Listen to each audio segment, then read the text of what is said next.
Folks, you know it's Black History Month, and we have the best of the best coming on the show. This brother I got coming on is everywhere. When I mean everywhere, everywhere.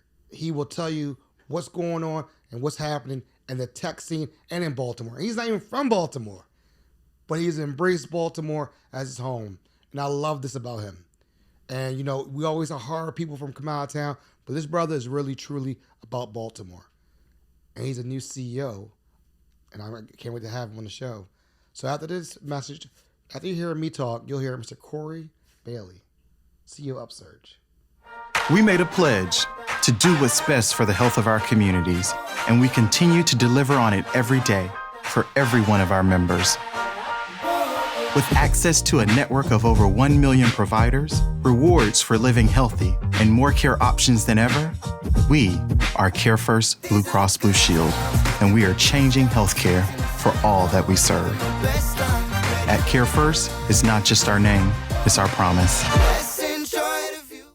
Welcome to the NoPixAfterDark podcast. I'm your host, Aaron Dante. I told you I got the heavy hitters, nothing but the best for all you listeners out there and viewers. Well, my guy, Mr. Kory Bailey, how are you, sir? Doing well, man. Great to finally be on the show. Finally. You were the hardest working man in Baltimore, in the state of Maryland. You were the hardest working man. I really believe that. I'm just trying to do my part, man. It's actually a lot of people doing hard work here, good work. So just trying to do my part. Well, and congratulations on your new title. I appreciate it. It's a big responsibility, but I'm up for it. So first, let's tell people a little bit about you. Let's tell what you got, your title, your name, the company you work with, and a little bit of background. Yeah, so I'm Kory Bailey. As you said, the new CEO of Upsurge Baltimore. We are a professional ecosystem building organization for the tech community in Baltimore. And what that means is, you know, we have startup founders, investors, institutions, corporations, all sort of tapped into the innovation economy. But a lot of times it takes a lot of work to pull those stakeholder groups together and get them aligned around making progress towards generating more tech companies. So that's what we really focus on, is doing that, connecting, that ecosystem building, that building up of like network and cultural capital for our tech community, and doing so in a way that represents Baltimore, right? We have this aspiration to be the first Equitech city in the world. And that means that we anchor our work in diverse leadership, equitable systems and practices, and a culture of belonging in tech, which there always hasn't been in every city that's tried to grow their tech economy. So that's what we're working on. I love it. And folks, I want you guys to understand, we both met through a mutual friend who works at another corporation and said, hey, you need to go to this party that he's going to have. And you invited me to the event. And that was the first time we met. It was at an Equitech event. And you were like, well, open arms, come on in. And it was a blessing because I don't really know the tech space in Baltimore. I had no idea what I was walking into, and you welcomed me with open arms. So I want to say thank you for doing that. Absolutely. That's what we want, is no gates closed. Open all the gates, right? If you're interested, if you're in tech, or if you're tech curious, or if you just want to know what's going on in the tech scene, we want to make sure that there's multiple avenues for you to come into the tech ecosystem. The more the merrier. Like, we need smart, engaged, active people in the tech space. And so Equitech Tuesday is our weekly attempt to open those gates for people to come on in and see what the tech scene is about in Baltimore. I love it. So again, kudos to you for having me hang out. And I always tell people, I'm like, you know, we have a tech scene in Baltimore? Like, and I remember from that standpoint, we were like, let's do this interview. Let's figure something out. It's about a year and a half ago. So again, so where are you from? Where are you originally from? Yeah, so I'm originally from Durham, North Carolina. Grew up there in the 80s and 90s. So, you know, Tobacco Road, you got Duke Carolina basketball, you've got Research Triangle, Big Tobacco at the time. So it was fun growing up down in North Carolina. But like you said, love Baltimore, embracing it as my home. Okay. And were you a Duke or Carolina fan growing up? Which one were you growing up first? Ooh, I'm gonna get a lot of flack for this. You got to. I had to ask you this question. It's crazy. So my parents both worked at Duke for over 40 years. Okay. My dad was in the pharmacy department, and my mom sort of like leadership development, HR. And so I kind of grew up a Duke basketball fan. I used to get my hair cut at the barbershop with Grant Hill, Antonio Lang, like some of those guys. So it took me committing to UNC Chapel Hill, playing football there, and like starting to know the guys on the basketball team for me to make that full transition. So I tell people, I'm telling my age now, that I was a Duke fan for 18 years, and now I've been a Carolina fan for 25. Enough said. Enough said. I got you. So no, because that's funny. I grew up all around, moved around, but my dad used to work at Georgetown, and I always wanted to go to Georgetown. And then we moved around, and we moved to New York, and I'm going to Syracuse. And I was like, and I hated Syracuse when I was young. I was like, I'm Iverson. Like that was like, and I was like, I never wanted to go to school there. And then I became an Orange person and Orange men at the time, and now I can't stand Georgetown. So it's kind of funny that you have that whole like it switches quickly. Switches, I mean, over time, but quickly as well, especially when you know the guys on the squad. But yeah, I got a chance to go to the Final Four a few years ago when Duke and Carolina played, and it was easily one of the best experiences I've ever had. It was fun. So when you told your parents you were going to go to UNC, and your parents were at Duke, was the house divided a little bit, baby? Yeah, absolutely. I mean, look, it's funny because my dad says he was a Carolina fan for like 4 years, right? And that's because they gave me a scholarship, full ride through school. But even today, like my sister and my dad, Duke fans, me and my mom, strong Carolina fans, and we just roll that way. That's hilarious. Yeah. That's hilarious. So you played ball there, and what was your position? So I played wide receiver from 1997 to 2001. Okay. Yeah. And you had some skills. A little bit of skills, set a couple freshman catch and reception touchdown records. Ended up like 4th, 5th in the all-time receiving yards and catches record. We gotta get the flowers while we're on camera. You got I got receipts, right? I got receipts. You have to tout what you got going on. So I always try to give people flowers while we're here talking about it. Absolutely. Congratulations. And then you ended up in the NFL. Is that a transition? How that worked? So went into camp with the Jets in 2002, made it all the way through preseason. Didn't ultimately land on the 53-man roster, but it was a great time to be in New York, 2002. Year after 9/11, there's a lot of really good movements happening in the city at that time. It's what really sort of tapped me into service and being a member of the community and not just, on the outskirts looking in, being involved in different efforts. Now, did I read somewhere you were in African American Studies at Carolina? Yeah, so I majored in communications, got my minor in African American Studies, kind of by accident, just trying to learn about our people and our history, right? You don't really get that in grade school or even high school. So to dig even deeper into it in college was really important for me. It's funny. I took a lot of African American courses in college too because I was like, I want to learn more about my history, learn about what's going on. And I actually took courses every year. And I probably took a couple more classes to be a minor, actually. I probably was very close, but I'm trying to get out of college. I'm not trying to do any more. I'm just trying to get out. I'm not. So the communications, that took you to what happens after that? The communication major. Yeah. So, I mean, look, I got a chance to play up in New York in 2002. When I went up to Canada in 2003, 2004. I actually won a Grey Cup in 2003, which is the Super Bowl of Canada, is what I tell people. But that was a great experience too, like living in another country, learning different customs. I know it's still North America, right? But Canada really is another country. They got different healthcare, different currency, different languages that speak up there, different customs and traditions, holidays, and the whole nine. So having that experience like directly after college, being able to live in New York and then out west in Edmonton, Alberta, it was great. It was a great experience for me.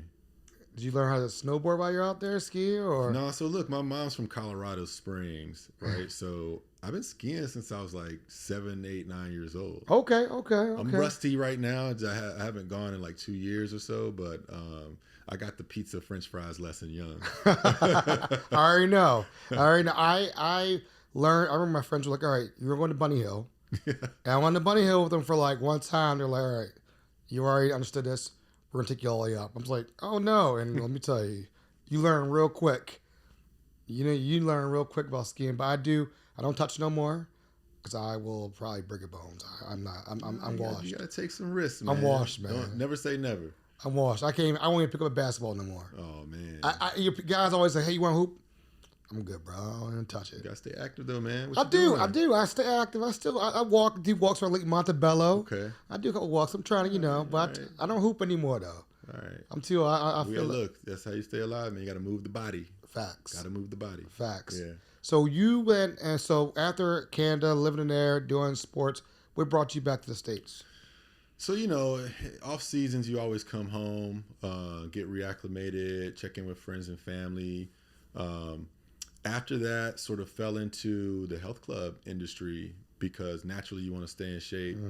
You try to find different places to work out. And I landed in a privately owned health club called O2 Fitness, sort of learning the business side of that, doing membership sales, and ultimately becoming like director of membership services for their flagship gym. I'm just a personable guy. I like to ask a lot of questions and typically help people get to the results that they want or the outcome that they want. So they recognized that in me and placed me as director of membership service. Then I became general manager of that health club and managed $1 million a year business with 62 employees and 364 days a year. Like it was a big learning experience, but I wouldn't give it back for the world because it taught me a lot about how to engage with people and how to run a business. Because dealing with people is every day. Every day. And that's a whole different job in itself. I mean, the money comes, but dealing with people brings the money. So, right. And you learn how to deal with different issues, that type of atmosphere. So I'm sure you had a lot of HR moments there and learning that. Yeah, it's interesting because you have a member base that you have to engage with and make sure that they're serviced and feeling good about their experience. And you have employees.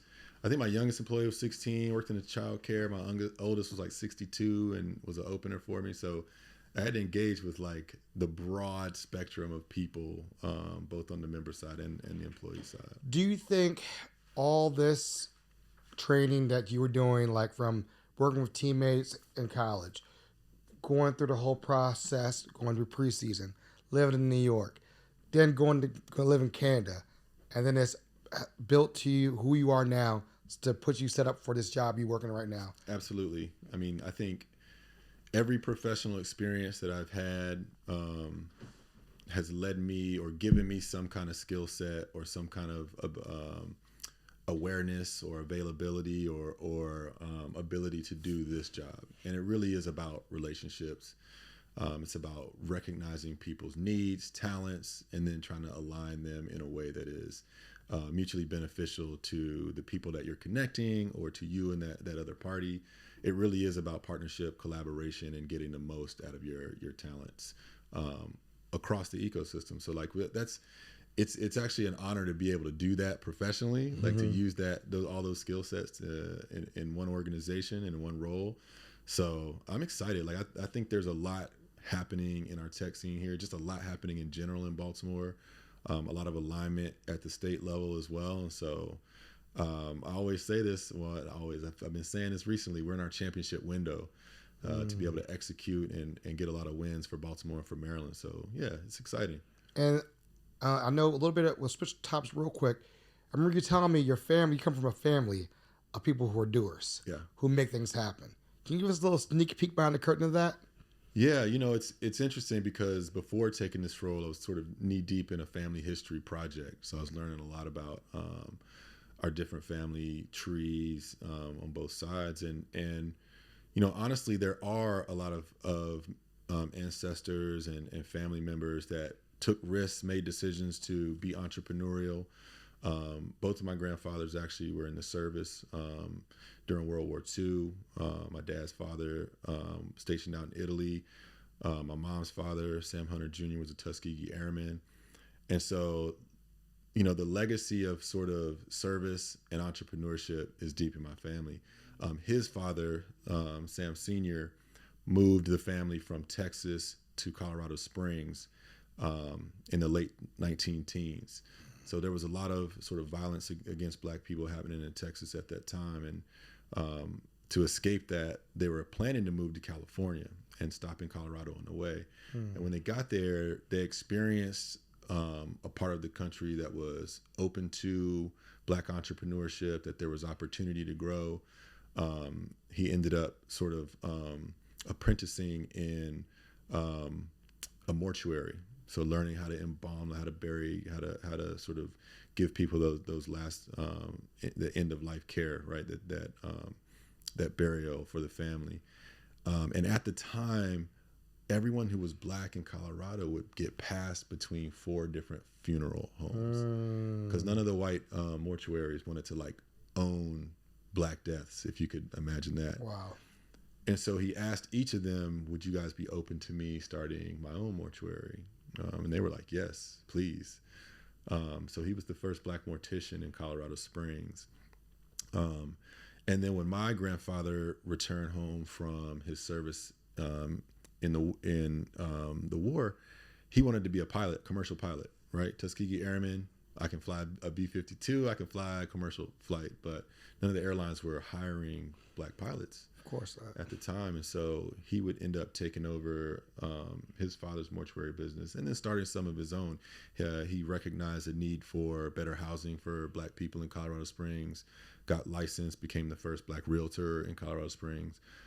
Funny enough, several of the properties that he's owned for a while that my mom and her siblings own, they just sold to a developer. And learning the story of my grandfather, developer, decided to name the property that they were going to build the Hunter, which is my mother's maiden name. So really cool, just history of like recognizing a challenge or an opportunity and building a business around it.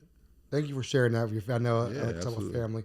And folks, we'll be right back. We're going to talk about the new CEO, what's going on with the company, where do you see is happening the next 5 to 10 years, the tech system in Baltimore. We just wanted some money from the federal government. Let's talk a little bit about that. Equitech Tuesday, what is that? I can't wait to explain all that to you. We'll be right back after these messages. When you give to United Way, your gift could be the first spark of something bigger. It can help someone find, interview for, and get hired for a job, and provide follow-up services for success. It can break down educational barriers and give that extra help to a struggling student with in-school support programs. Give today. Spark something bigger. Are you or someone you love in need of mental health support? For All Seasons is now offering same-day therapy appointments with no wait list. Through the For All Seasons Open Access program, you can walk in for mental health services and begin therapy in the same visit. For All Seasons accepts all insurances and provides financial assistance if you need it. For therapy, psychiatry, or victim support, we have appointments available today. Call For All Seasons 410-822-1018. And folks, we are back with the CEO of Upsurge, Mr. Kory Bailey. I mean, I got CEOs in the house, big time. How you feeling, sir? I feel good, man. Enjoying the podcast, and it's always good to chop it up with you, man. It is, and I wanted you to see how I operated behind the scenes. So now you're like, all right, this makes sense. How can we incorporate? And that's kind of one of my goals is to really get in the tech scene and really highlight more things in Baltimore. But I just don't know. Again, who's the avenue? Who's that person? Say, hey, we'll put. You understand? You understand? Hey, I'm the plug. I got a lineup for you. I'm ready. So, I got names on names on names of people that you and your listeners and viewers need to know about. Love it. So, how do we get to being the CEO of Upsurge? How did you even end up at Upsurge? Like we got to figure out how did you get to Baltimore? Yeah. And when you get to Baltimore, tell us how you that connection. Well, so look, I moved to Baltimore summer of 2018 with my family at the time. Okay. There's a lot of opportunity in Baltimore. I mean, we moved from Indianapolis to North Carolina to Baltimore. And then once we landed here, just loved it here, right? So I had an idea that I was working on at the time called Have a Seat. It was event technology. Essentially, it would allow people to exchange seats within a live event. Imagine you go to a game, you got crappy seats. You go onto an open marketplace and you go, okay, some people have posted their seats available. I'm gonna go check out these. Mm-hmm. Fast forward to the pandemic. There's no events happening. I'm home with my kids trying to make sure that we can just survive this 2-week break that we're getting ready to take. Yep. This 2-week break. break that turned into 2 years. But anyway, it's interesting because I got my resume together early 2021, started to look for some opportunities, using my network. I was working with a recruiter And I found this really cool gig for a tech company called Every Action out of DC. Okay. Met with the leader of a new team they had spun up around like advocacy and social movements, which at the time was like really resonating with me. This was even before George Floyd, to be honest, right? Mm-hmm. Like, or right after George Floyd. So I was really sort of into that opportunity. And then somebody that your viewers might know, a guy named Jason Bass, shot me a job description for Upsurge. And I literally read it and was like, this looks amazing. I wish you had sent it to me 2 weeks ago. Because I was like negotiating my contract with Every Action. And he said, well, look, I want to introduce you to the woman that's going to be running it, our former CEO, Jamie McDonald. Just have a conversation with her and see what happens. So I wrote her a quick email. I said, love what you're doing as a Black person in tech that hasn't met a lot of inclusive spaces, hasn't always felt like I belonged. Like, this is the movement that Baltimore needs. Mm-hmm. So activate me however you need, but I'm probably going to take this other job. Right. She emailed me right back and was like, before you sign it, just have a quick conversation with me. So we set up a call for the next day. 30-minute call turned into like a 90-minute call. By the end of it, she said, I feel like you're the guy. Like, I feel like you're the guy I need to build this with, to do this with. And I said, feels pretty good to me too. And I was like, but I'm literally supposed to give my answer today. Right. And sign this contract. She was like, give me 24 hours to put something in writing, and we'll make this happen. So she basically got me to verbally commit. I was like, if you can do it, I'm yours, because this is Baltimore. So I care about. This is helping build the entire ecosystem to be more representative and to be more equitable and like give people real opportunities to get their businesses to market, something I wasn't able to do as a founder. So I wanted to give other people that opportunity. And so just, a series of connections.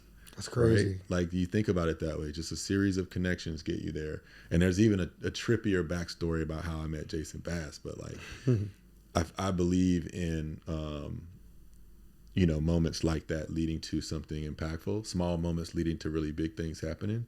And so those were small moments for me that led to this. And now, almost 3 years in, I get the opportunity to lead an organization that I was passionate to join in the first place. And so that's really rewarding. What was that moment when you got that call?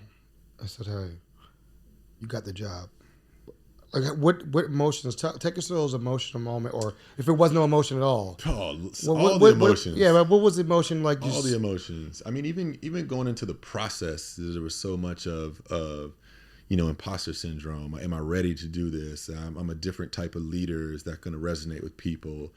But the moment that our transition committee informed me that I was going to be receiving an offer to be the next CEO of Upsurge, was equal parts like exhilarating and validating and frightening, right? Like, I think I've been sort of the face of our organization for a while, but to be the face and the leader and have that responsibility, to make sure the team is taken care of, to make sure our ecosystem is nurtured in the right way, to hold space for people who are still sort of on the fence or need to see more from us. Like, having that responsibility it's a little bit scary, but you step out on faith, you do the best you can every day. You take a position of listening and learning and then executing based on what feedback you've gotten.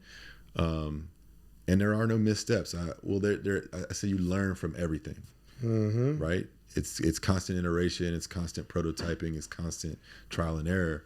You try to do more things positively than not, and then you learn from the things that don't go as you plan. I always tell people, you are where you're supposed to be.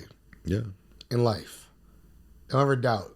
You're there, and we all get the imposter syndrome. I get it, like, do I really belong here?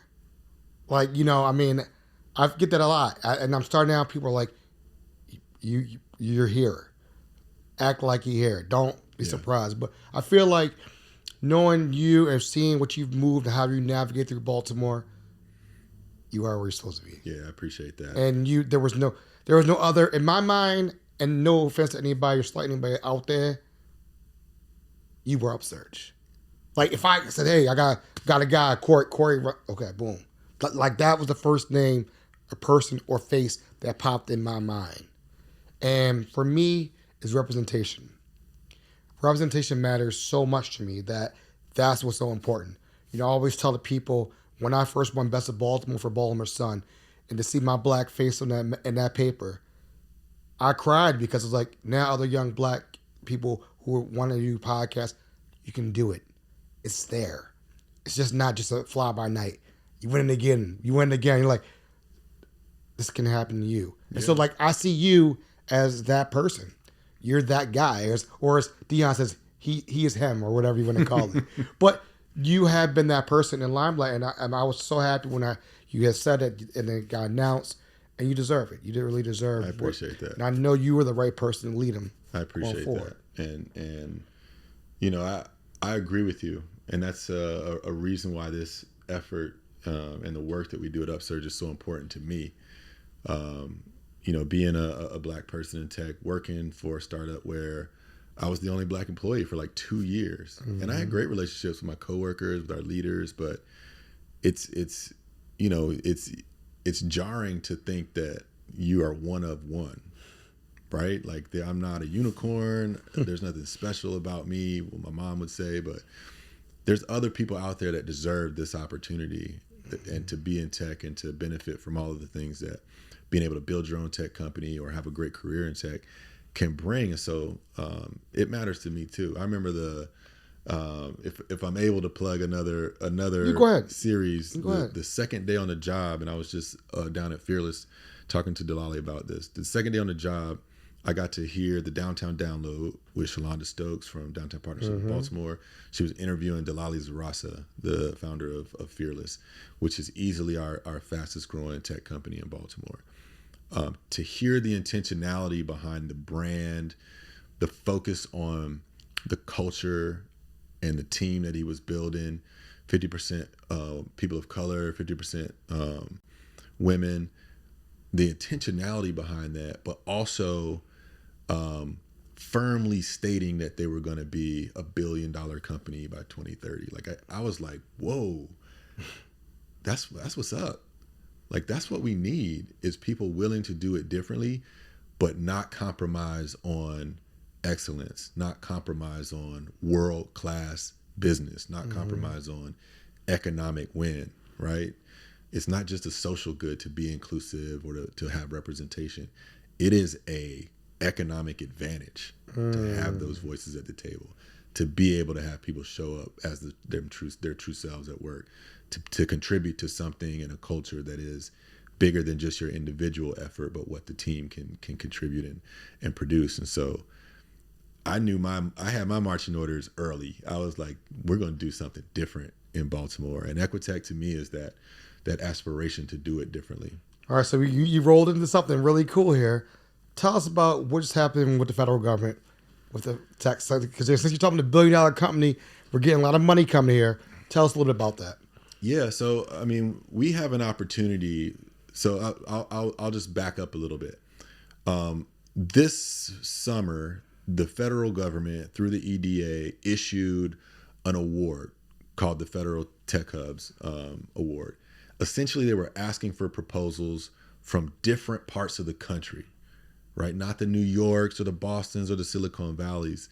They wanted the places in the Midwest, those post-industrial towns, to like put together a proposal to say why they should be the next tech hub in the country. Mm-hmm. And so you had places like Pittsburgh and Baltimore and Tulsa and like really put their best foot forward to share what assets and resources they had, what different contributors and companies and organizations they had that would be willing to come together to become a new tech hub, a new federally designated tech hub. For the first time, at least since I've been here, and there was a federal award issued, the Baltimore MSA, which sort of spans like Towson, Baltimore City, Columbia, put together one proposal. You know, Upsurge, and we went to GBC and said, listen, you guys have that corporate membership base that's really going to be vital for this proposal. You guys have the infrastructure to be able to do this. We need you to lead this Federal Tech Hub Consortium. It's one of the most important wins we could get for our tech ecosystem. And so we brought together just about 40 consortium members. We put forth proposals and ideas. We landed in a place of we are going to leverage our assets in biotech and AI to create health tech solutions that can contribute to better predictive health outcomes for our MSA. And we're going to model how to do that equitably, sort of the Equitech aspiration that we have. We're going to model how we do that equitably and produce equitable outcomes for our MSA. More high-paying jobs in the tech sector, better health outcomes for our MSA, and then that can be a model for the rest of the country. And so over 400 submissions, they chose 31. Baltimore was one of those 31s. And we were even fortunate enough to have Mark Anthony Thomas, who's the new CEO of GBC, announce or introduce the president as he was issuing those 31 tech hubs. So it's been a collaborative effort.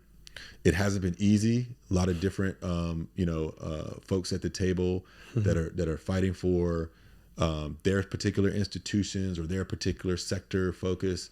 But that's I always say, that's how you operate in love, right? You bring all of your issues and challenges and opportunities to the table, and you align them in a way that everybody can see a win for themselves. And that's what we're doing.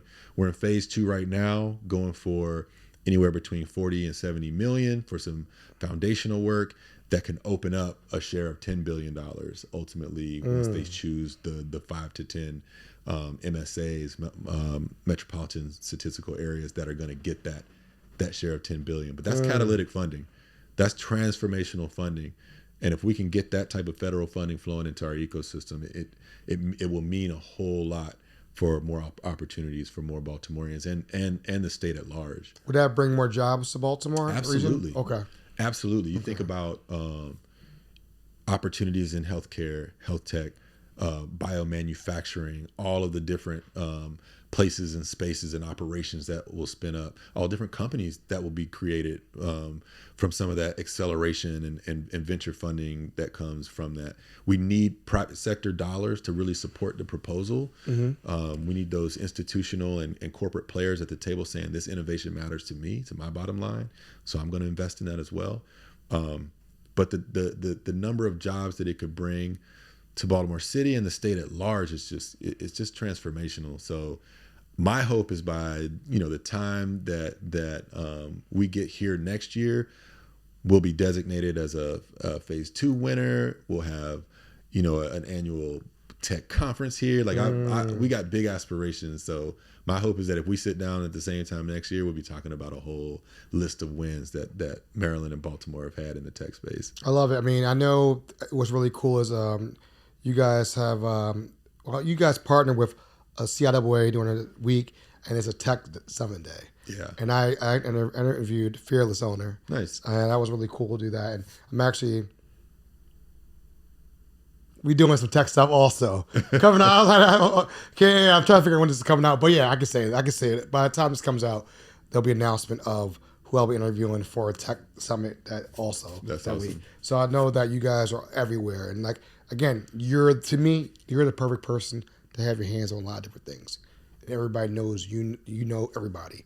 And I think you are the connector of Baltimore. Yeah. I really see that as a connector. You just like the spider, and that's what Equitech is. Yeah. It's basically like the webs, the spider webs, everybody connecting everybody throughout the whole thing and whatnot. And kudos. That's a lot of work. Yeah. It's a lot of work, a lot of different people you're dealing with. It is. And that's why I wanted to build up in the first part, all the different things you've done in the past. Yeah. How has it gotten you ready for what you got going on right now? Let's talk about Equitech Tuesday. Yeah. What is that all about? I mean, Equitech Tuesday, it started by accident. Okay. So during the pandemic, before we had offices, our team primarily worked remotely. We worked from home. I'm such a busybody at home that I needed a place to go and work.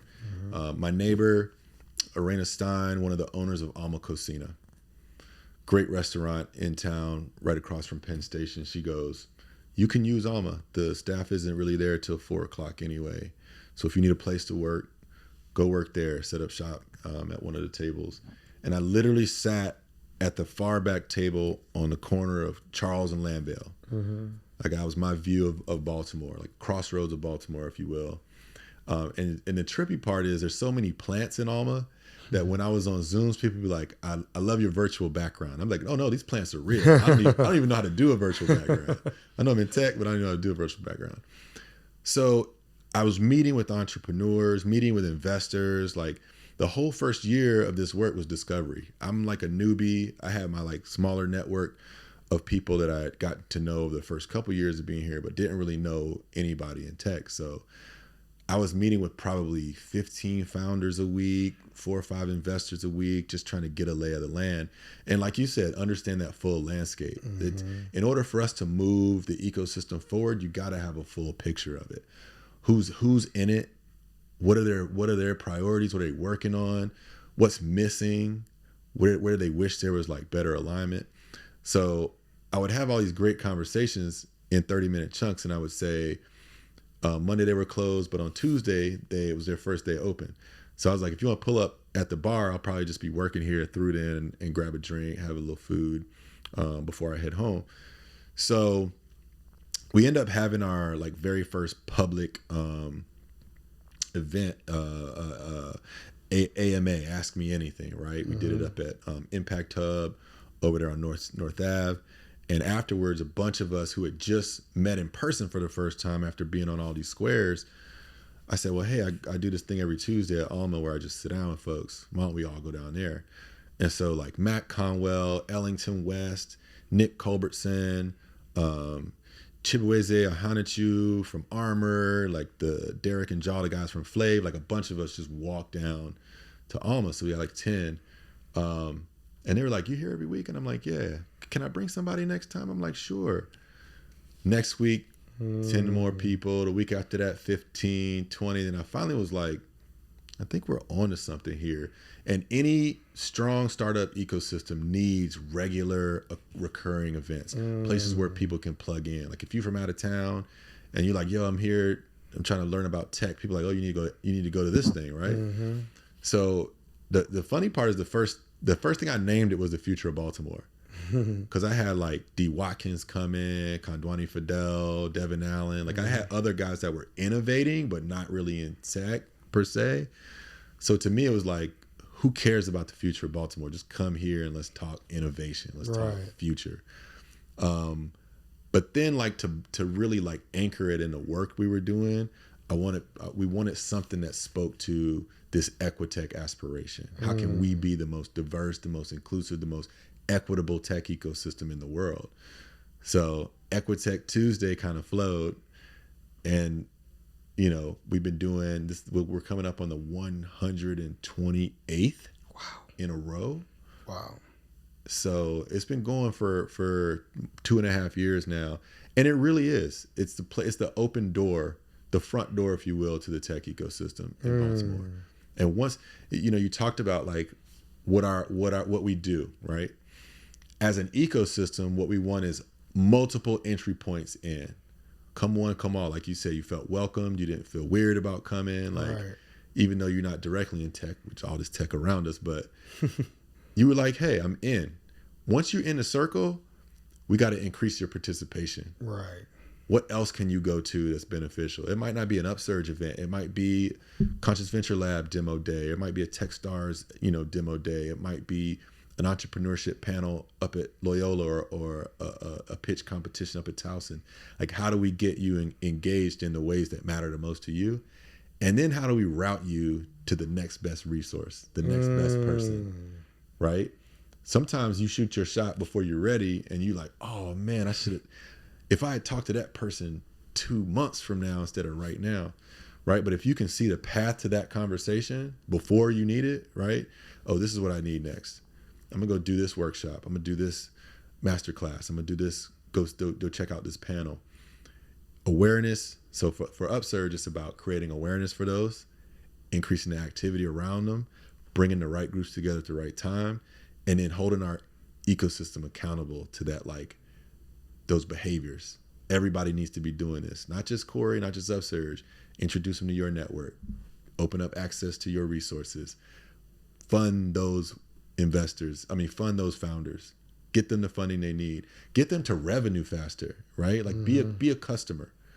Founder will tell you, I want a customer more than I want an investor. Investors are great. They're needed at the right times for growth, but customers give us the most feedback. Customers give us better revenue. Customers give us runway, right? So it's exciting, man. The work is really exciting. And Equitech Tuesday really is that sort of weekly check-in point for us to get a pulse on the tech community and for people to just be welcomed into it with open arms. I love that. What do you want people to walk away from this, listen to this interview? You and I are sitting down just talking about, your life, and then but also what's going forward with Upsurge. You're at the helm.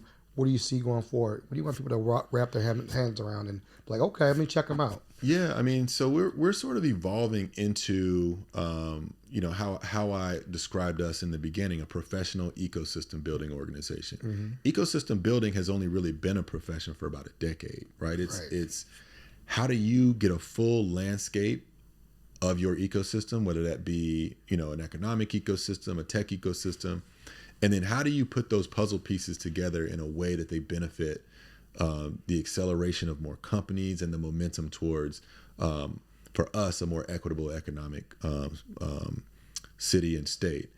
So what I tell people, and I'm gonna geek out and nerd out a little bit, is for every startup community, there are 7 forms of capital that are necessary to be a thriving ecosystem.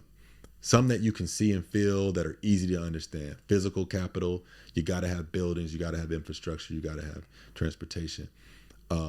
Intellectual capital, you got to have ideas, right. Science, IP, things that are coming out of people's brains that you can bring to life. You got to have institutional capital, right? You got your Johns Hopkins, you got your corporations. All of those places have either entrepreneurship focuses or innovation arms. And innovation is important. Even a company like Under Armour will tell you, like, they're essentially a tech company, right? Like, they're innovating in the material space. And you can't be a global company without, an element of tech spreading your market size globally. You got to have financial capital. It's needed. You need people out there investing. You need, corporations investing. But the two that we really laser focus on at Upsurge are the hardest ones to see, but the easiest ones to feel. And that's network capital. How connected is everything, right? Who knows about what's happening and who's connecting in a way that is beneficial to both, that reciprocity. And cultural capital. What are the mindsets, the ideals, the practices that are happening in your ecosystem? You got San Francisco is like a double opt-in culture. Before I make an introduction, I got to ask you, and I got to ask you if it's cool. You cool with this introduction? You cool with that introduction? Okay, I'm gonna make that introduction. We don't need to do that in Baltimore. It's too small of a ecosystem, and we need to accelerate that momentum. So if you trust me, and they trust me, I'm just gonna put y'all together. Zero opt-in, right? We all know that less than 5% of venture funding goes to women and people of color. We also know that women and people of color are 70% of the US population. So you cannot tell me that 70% of good ideas should get 5% or less of funding, right? So we could be a place that goes, that's just fundamentally bad business. We got to get more of these 70% of good ideas to market. How are we creating systems and structures to make sure that people of color and women get their ideas in front of customers, for that customer feedback, so they can reach product market fit, so they can hit the milestones that they need to hire people, to get more customers, to be venture backable. Like, we can be the city that does that. So what I want people to walk away from this knowing is that there's already great momentum happening in our tech space. Baltimore gets a bad rap nationally in terms of our narrative and our story. We've got a phenomenal story to tell in the tech space. It's like ready to explode. We just got to put the systems and structures in place to allow for that to happen. So I want people to be excited about that. And I want people across Baltimore, young people, people that have traditionally sort of thought about investing in real estate or small business, to take a look at our tech sector and say, there's some exciting opportunities here and some really brilliant founders here. and it looks and feels a lot different than the Bostons, the San Franciscos, the New York. And Baltimore could really lead in the next phase of tech growth in our country and in the world. Drop the mic. You said it all right there. Where can people find you guys online? Where can we look you up? Where can people communicate to your team? How do they do that? Yeah, so you can go to our website, upsurgebaltimore.com. You can follow us on Instagram and Twitter at UpsurgeBmore. You can follow me at Kory Bailey 12. It's Kory with a K, Bailey 12. And just look forward to, tapping in with us in person. I invite everybody here to join us at Equitech Tuesday next year. We've got 2 more this year, and then we're on holiday, and then we'll pick back up, I believe, the second Tuesday of January. Right now we're at Guilford Hall Brewery. We do a lot of partnerships where they move around as well. But we like I said, we welcome everybody into this activity. We want everybody to be excited about tech, whether you're in tech curious. There's a place for you in the Equitech community. Folks, thank you so much for hanging out, Mr. Kory. But before you go, I'm not gonna let you off easy. We gotta do a speed round. Speed round. Let's go. Crabs or crab cakes? Crabs, man. I like to get my hands dirty. All right. Wings, flats or drums? Flats. All flats and only flats. Are you one of those people who go to the restaurant and say, I just want flats? I just want flats. Okay, I respect that. I respect blue cheese or ranch? Ranch. Snowballs or ice cream? Ooh. You better get in trouble with this one here. Cashew creamery ice cream. Okay.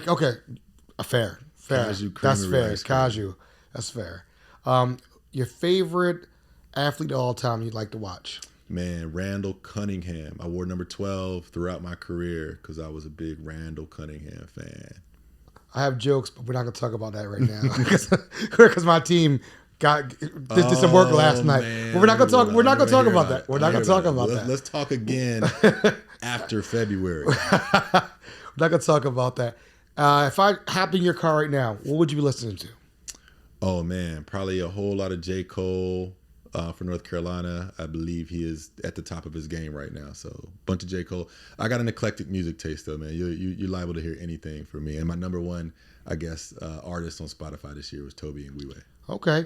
Going into a meeting, what music do you play before you go into a meeting? What gets you psychologically there? Man, I don't have any breaks between meetings, so like no music, but I really, really enjoy hip hop. I've been listening to a lot of like just Afro beats lately. I think that genre is just prime for like explosion globally. So hip hop and Afro beats. All right, you're off the hot seat. Folks, thank you again. Thank you for hanging out with me today. We had a great time, great conversation. Can't wait. Our joint venture is coming up. Very excited. Little teaser for you folks out there. And again, thank you for listening to NoPixAfterDark. Check us out, NoPixAfterDark.com, NoPixAfterDark on IG, Twitter, or X, wherever you want to call it. Check us out. If you can reach out, go to the website. All right, folks. Love, peace. We're out.